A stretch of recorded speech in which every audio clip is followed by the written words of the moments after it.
Hello everybody, this is Terry Waite speaking, and I'm speaking to you from my home in Suffolk, where I've been in isolation for the past few weeks, and I suppose many of you who are watching this have been in a similar position.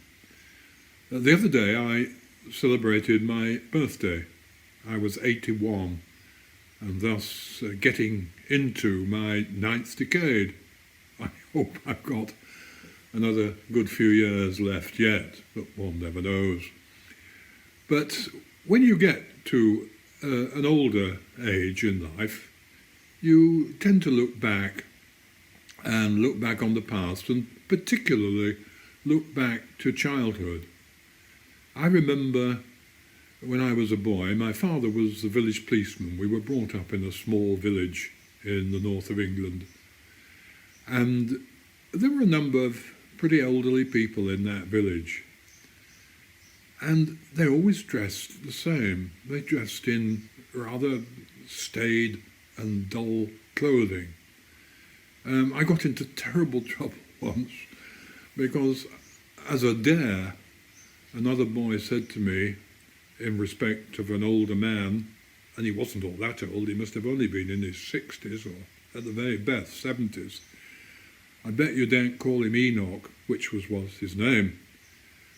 And so, always ready to accept a bet, I said, "Okay." And I saw him in the garden next door.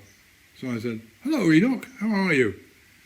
Unfortunately, my father heard me, and he said, "That's no way to treat him. You must not be so disrespectful." But those were the days, when older people were treated with that degree of distance and respect, but more particularly, the way they looked at themselves. You were old at 60, whereas today you can go on 80, 90, 100 and still feel fairly young. What are the secrets of getting old? I know some people dread it. I have to say that I don't. I quite enjoy it in many ways. Now, naturally, you've got your aches and pains, we all have them, and they develop. But first of all, any problem that I've had, and health-wise, has been really well dealt with by the National Health Service. I think we're incredibly fortunate in this country. Having lived overseas in Africa and visited very many different parts of the world, I know just what it is not to have any medical care whatsoever. And I'm really grateful and thankful that in this country we really do have a pretty good standard of service. In fact, a very good standard of service. And so, my general health care has been taken care of. But I've tried to look after myself as best I can. The big secret, I think, of getting old is to live each day at a time, to accept life as it is, to recognise we're all going to get older. And when we do get older, we're given new opportunities. I said to somebody the other day, I didn't leave adolescence until I was about 80. That was last year.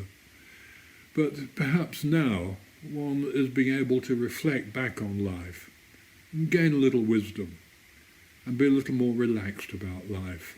One is not now in the rat race, you're not fighting for position or power. You can relax, you can be yourself, you can be honest with yourself, and you can be honest with people. You don't have to make any pretense. You can be as you are. And you're free to explore your memory. The great secret, as I indicated a moment ago, is to keep yourself mentally alive. That's really important. Keep mentally alive. Keep your brain active. Use the internet. Don't be afraid of it. My PA, I'm very lucky I have someone to help me. My PA, who lives several miles away, she and I speak each day on the internet, and each night we do the Times quick cryptic crossword, and then we attempt the cryptic. We never normally, we occasionally do complete the cryptic, but very rarely. But we normally do a good part of it. And I like to think that that's a bit of exercise for the brain. Maybe it is, maybe it isn't, but at least it keeps us active.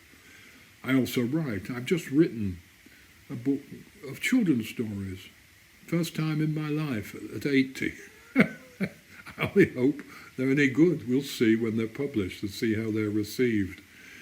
So take each day as it comes and be thankful for what we have.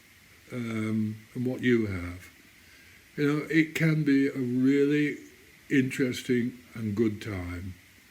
And so make the best of life while it's here.